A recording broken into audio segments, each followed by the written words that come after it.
we prepared the inoculum, and then we challenged the birds at day -1 and 0, and then took the samples at day 3, 7, and 14.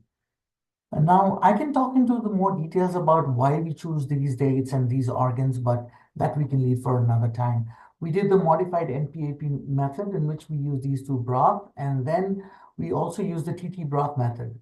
We also collected the fecal contents for DNA sample, and which was further analyzed for their microbial populations. So the data was log transformed and analyzed using PROC-LMIX procedure of SAS. And for the microbiota, we used kind-2. I don't know how familiar you are with the microbiota, but we analyzed some things like CHA1, Shannon index, beta diversity, and other abundance of species.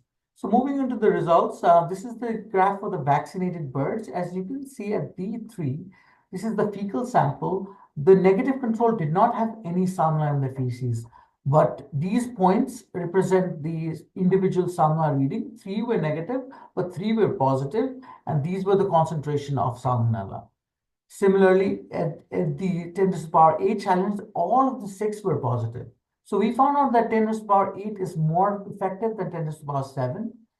And then we had to re-challenge the bird because we did not observe anything at day 7.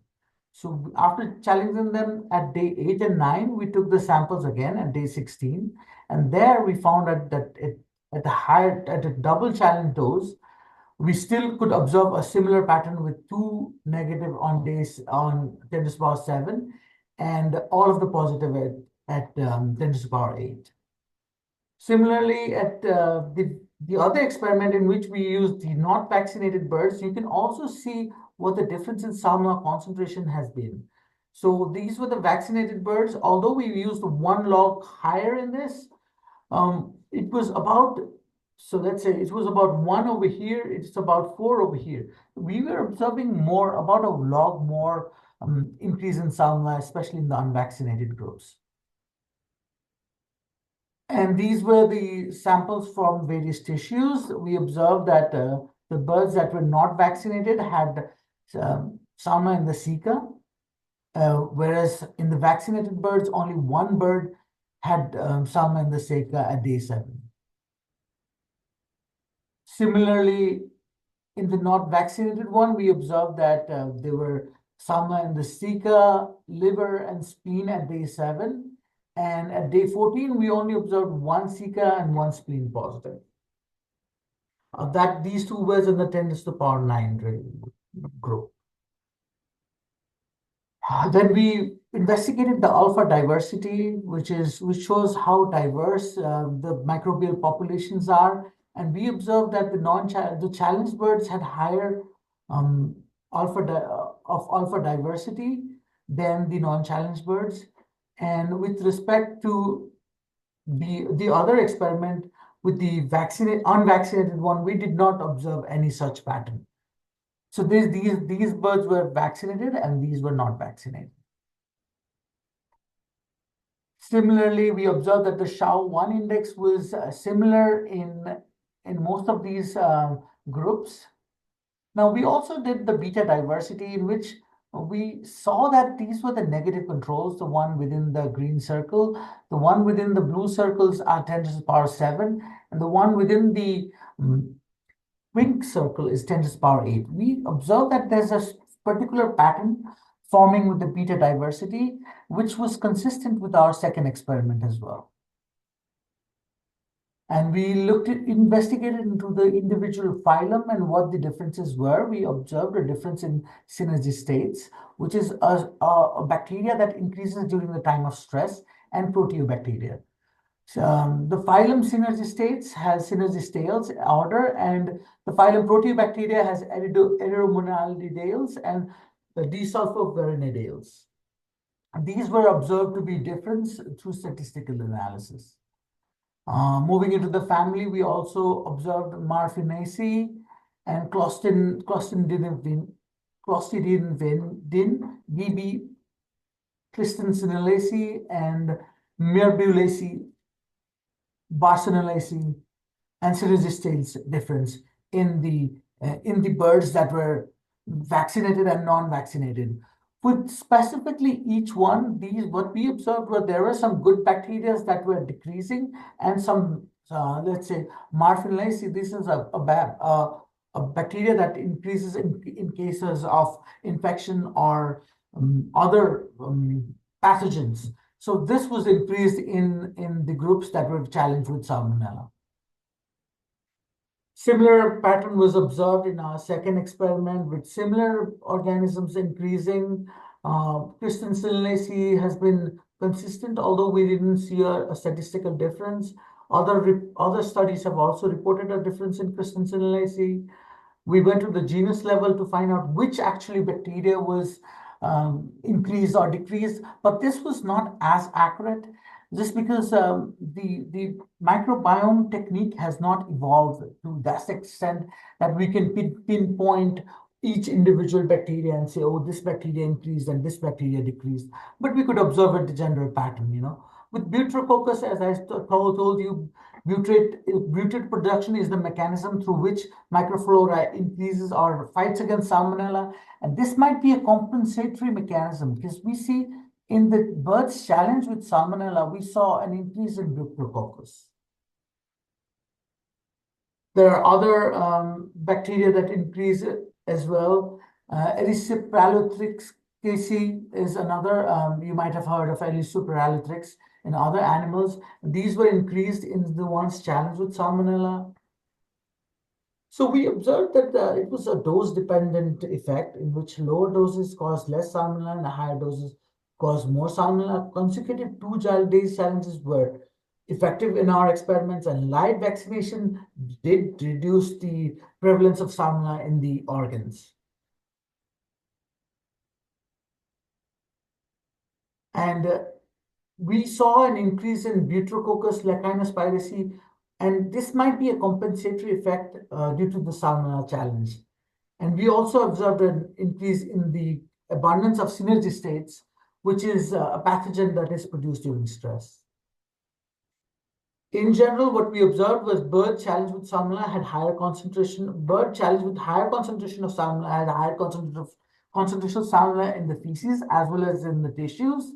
And we observed fecal shedding up to 7 days in the tissue as well as in the fecal sample. And this really led or set our path for a series of experiments that we did. We tested out a probiotic product that I could not include because of the time limitation, precision biotics, and we also included a bacillus-based probiotic. So going into the details of this experiment, it was a similar experiment to the last one. We all had to go through a strict biosecurity procedure. And then there were 4 groups, non-challenge, challenge, negative control, positive control, and then these 2 groups of probiotic 1 and probiotic 2, which had the bacillus-based probiotic at different levels. The birds were challenged in the same time period as the last one. They were the fecal sample was enumerated using direct plating, and enrichment procedure was followed. And this was the result. We observed that using the direct plating method, the challenge with Bacillus 1 and Bacillus 2, this is the difference in concentration, excuse me, was lower in the direct plating method. However, when we replicated the same thing with the RV broth and the TT broth, we couldn't see a statistical difference. And what we really thought was the broth is actually selective for Salmonella. That's why it's reducing the effect of probiotics. So I hope you understand that these RV broth and TT broth are selective. So they reduce other pathogens like lactobacillus and bacillus. And because of that, maybe direct plating, we saw a significant difference because none of these bactericidal agents were used. But when we used a selective agent, we did not see a difference because that allowed the Salmonella to grow because of the removal of the probiotics. Similarly, we observed a difference in the Zika with respect to Salmonella concentration at day 7 and a trend in day 14. So this is similar to previous experiments that have investigated Bacillus subtilis, the bacillus used in our experiment was a combination of Bacillus subtilis and Bacillus. I have to go back and see which, but it was two different bacillus we used in our experiment, and it did decrease the intestinal salmonella concentration. However, for a product to be effective, it needs to reduce the concentration more than 1 log. So you might have seen an ad in TV in which they say kills 99.99 bacteria. So that is 2% log reduction. And if you see small, let's say 5% or 10%, it does not mean anything biological significant with respect to microbiology. If you want something to be effective, you want it to be effective in magnitudes of log. And we did not observe anything that could reduce the salmonella more than 1 log. And there I also talked about how RV and TT broth may be causing the bacillus to reduce and then allowing salmonella to increase in these broths. And I will soon be publishing these papers, so you can stay out and watch out for these papers in which I discuss in more detail about what is needed. And one of the things that is needed, especially for salmonella and to test these products, is an effective enumeration method. So one of the costs that we didn't find a difference was 0.7 log. But had there been a more precise, more accurate method, maybe we could have got a larger difference, maybe a smaller difference. So there is currently a lack of effective enumeration method with good precision, especially with the fecal samples. So these were my references, and I would like to take any questions if you have. I know I went by really fast, but I hope you get the slides and you can go through it, and maybe if you have some doubt, reach out to me. Okay, thank you very much, Dr. Hisab Podal, for presenting such a wonderful presentation. And I hope the presentation and the discussion will be helpful to our listeners. Now, I requested Professor Dr. Tanveer Ahmed to please engage in the question answer session along with our keynote speaker. If anyone have a question in their mind related to our today's discussion, you can please open your mic and ask your question directly to our speaker. Thank you. So one question in the chat box is that aside the pre and probiotic used in this study, do you incorporate in any supplement that helps in suppressing the growth of Salmonella in the guts of the birds? From Muhammad Hamza. Okay. Now my aspect from what I am trying to do is to find out the effects of these prebiotics. If you go into the industry, you can mix and match. You can use a prebiotic essential oil. That's what the industry does. They don't only use one product, they use multiple products. They use essential oil, they use vaccination, they use prebiotics, they use probiotics. But with that method, you are not able to pinpoint what is working and what is not working. So one of my investigation was also to find out what is actually working in here. So my differences in my diets using a scientific method was only the prebiotic or only the precision biotic or only the vaccination, or else everything was consistent in these birds. Okay, I hope Hamza, you will got the answer. The second question from Muhammad Sajid is, we should done vaccine of MG and SG in GP flock. The question is, should that is, I don't know, it is addition or it's a question from Muhammad Sajid. So I don't know the context of Pakistan, but over here we don't have SG, so we don't even vaccinate for that. Yeah, we don't vaccinate for Salmonella except for Salmonella typhimurium, which is a live vaccine, but we don't vaccinate. And I'm mostly working with laying hens, so I can't really say about breeder flocks. I'm sorry. Okay, so anyone have a question, please open your mic and ask directly to our speaker. in the next few minutes. Is there anybody have a question?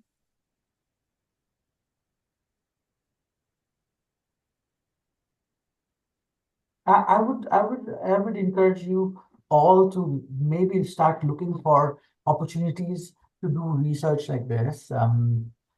I definitely learned a lot, and I think I was provided this good opportunity to come here and also do my research as well as learn a lot of things, and expenses were taken care. So I definitely think it's a great opportunity if you are thinking of doing grad school to try around the world and get a lot of different experience, you know. Okay, so next question is how we can treat Salmonella disease. That question is from In Bashir below. one of the best effective methods to get rid of salmonella is you have to depopulate and decontaminate that area, whichever salmonella is present, because it's just such a hard pathogen that using probiotic, prebiotic, maybe vaccination is not 100%. Even in my experiment, I saw that even vaccinated birds had salmonella in their organs. So one of the effective strategies that the West has seen is actually depopulate and decontaminate. Now, is that applicable in the Asian context? Maybe, but maybe not. But it depends on in the economical situation as well. If you have a big infection of salmonella going on, then it's better to depopulate the flock, decontaminate, and start out fresh. Especially with MG as well. MG is also not going anywhere. It's just staying there in the flock. Okay, Bashir, I hope you got the answer. Another question from Sabir Hussain. Do you think encapsulation of probiotics is best for their effective delivery and viability? Encapsulation of probiotics. So this is a good one. This is a good one because probiotics you usually encapsulate them because you want to prevent them from acid, especially in the proventriculus. But what my experiments has seen is the acidic environment actually helps the probiotic to grow more. It's actually the alkaline environment that is causing the probiotics to reduce, you know. And if you encapsulate, let's say some probiotics, you're actually saving it from the acidic and going and releasing it into the hindgut, which is more alkaline. So that might be counterintuitive, but yeah, you could investigate more. But what I usually think is the acidic environment will help the probiotic and also reduce the salmonella. So encapsulating them maybe not the right strategy. Okay, hope Sabir you got the answer. So now we have a certificate presentation. I requested Dr. Tanveer Ahmed to please present the certificate to our keynote speaker and and conclude this discussion with some kind words.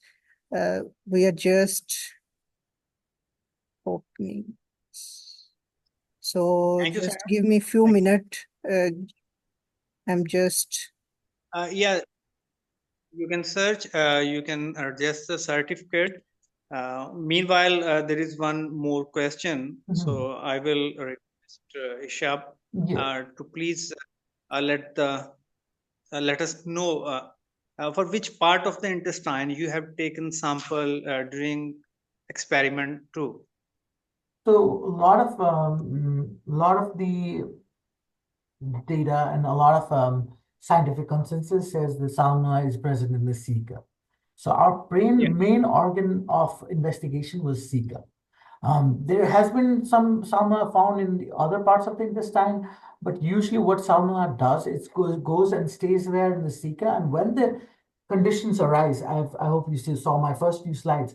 When the condition arise for it to invest to invade the tissue, it then does. So we took ceca and for our experiments. Yeah, thank you, Dr. Ishab. Actually, seen there are some undergrad students, so they might not have a very good idea about this sampling. Usually, for sampling, Zika is the best for Salmonella samples. But when we are going for taking the microbiota, we usually go for ileum samples, and for digestibility, we usually take sample from judgment.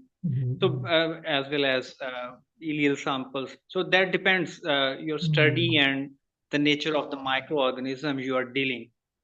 Dr. Yes, Ishab, definitely.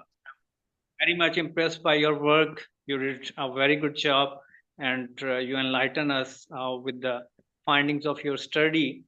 Actually, Salmonella is not a small challenge. It's a big challenge, particularly when the facilities they are not properly maintained, not properly disinfected, and sometimes a decontamination is not possible for all the means like feed or water.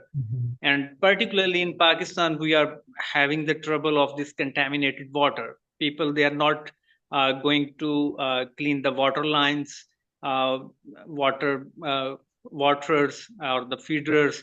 So they are the major source. And the second thing is particularly in those areas where they don't have underground water, they are using the water that is supplied by the municipal corporation. So sometimes that water get contaminated through some sewage lines. The major concern is we should go for decontamination first, and then we should look for the alternatives and some probiotic, prebiotics.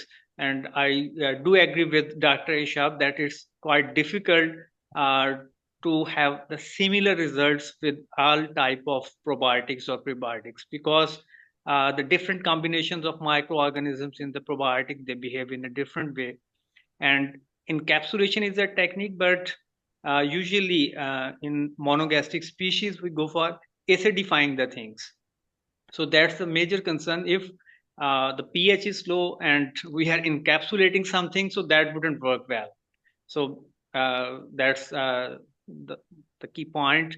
When we do encapsulation, we should look for what purpose we are doing encapsulation, and what are our target organ or tissue where we are going to deliver that product. So that's another thing. We will try to hold some more webinar in different areas. Dr. Isha Podal, I'm very much thankful for your time, for your work and your presentation. That's nicely presented. And this is a certificate of recognition from our side. That's a recognition of your work, your time. I'm very much thankful again from uh, Poultry Professional Society. And I personally feel in future we are going to plan some uh, workshop or conference. We are on the way, and we look forward to have you in person. You are near Inshallah, to us, inshallah. and we like.